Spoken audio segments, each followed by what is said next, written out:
Bah, on a entendu dans ce jingle désormais célèbre un fameux caca tu es nul. Bah, je dirais un peu que Cristiano tu es nul.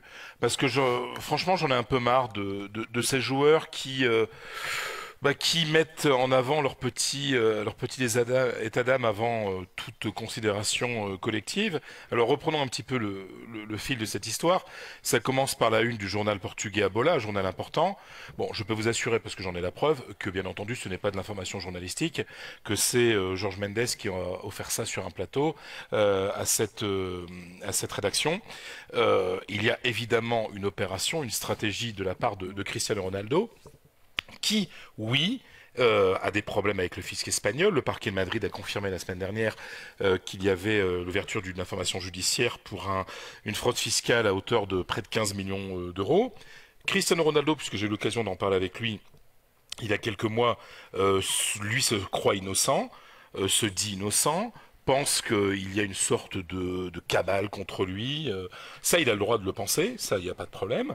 Mais de là à exiger, parce qu'on en est un peu là, à menacer de partir pour exiger de son club qu'il prenne parti de manière un peu indécente, comme a pu le faire le Barça à son époque, avec notamment ce hashtag Nous sommes tous Messi, ou avec des gens qui manifestaient Exact. que Messi se présentait devant le juge. Voilà, ce qui n'est pas normal, c'est ce qu'avait fait le Barça. Ce qu'a fait le Real, c'est ce qui est tout à fait, qui est le maximum qu'un club décent puisse faire, c'est-à-dire tout simplement dire voilà, nous croyons en l'innocence de notre joueur, nous espérons que tout ça va se régler. Alors je sais que les pro-Barça vont m'insulter, mais je suis désolé, on ne peut pas décemment soutenir Messi comme ça a été fait, alors que il en plus lui a été condamné, c'est toujours pas le cas de Cristiano. Donc le Real Et son papa, et son papa et son aussi papa d'ailleurs. aussi.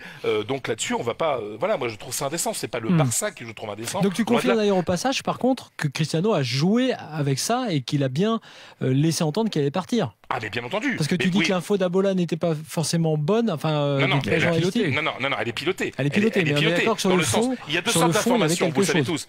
Il y a, t'es journaliste, tu t'arrives à obtenir une information, voilà, tu révèles peut-être l'état d'âme de quelqu'un, sauf que là, c'est une information qui a été offerte. Mmh. Voilà.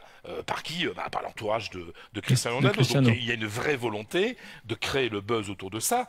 Alors il y a un premier effet qui est on parle pas trop en ce moment de l'affaire de la fraude fiscale, on parle surtout de la volonté de départ de Cristiano Ronaldo. Mais ce qu'il y a derrière, et je pense sincèrement que son état d'âme, il est réel.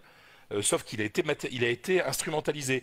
Oui, parce que Cristiano, je le connais un petit peu, et c'est vraiment quelqu'un de gentil, mais c'est quelqu'un qui a un besoin d'amour, et qui surtout qui a besoin de preuves d'amour, qui sont parfois un petit peu excessives. Et là, il attend du Real qu'il y ait une sorte de surréaction, comme il y a vu dans le cadre du Barça avec Messi. Sauf que le Barça était quand même un peu trop dépendant de Messi, c'est toujours le problème aujourd'hui, et que le Barça s'était retrouvé un petit peu obligé de surréagir dans la défense faite à Messi. Le Real n'est pas du tout dans cette situation-là, et ce week-end j'ai eu l'occasion d'être avec ma peña là, du côté de Murcia. J'étais au contact pendant 3 jours de beaucoup de, vous savez, ces supporters de base, l'Espagne populaire, l'Espagne pauvre, l'Espagne voilà, qui aime le foot par-dessus tout et qui vit à travers ça. Et je peux vous assurer que ce chantage, il marche pas du tout, et que la réaction de tous les gens avec qui j'ai pu parler, c'est s'il veut partir, qu'il parte. S'il est innocent, très bien. S'il n'est pas innocent, qu'il paye. Et s'il veut partir, qu'il parte.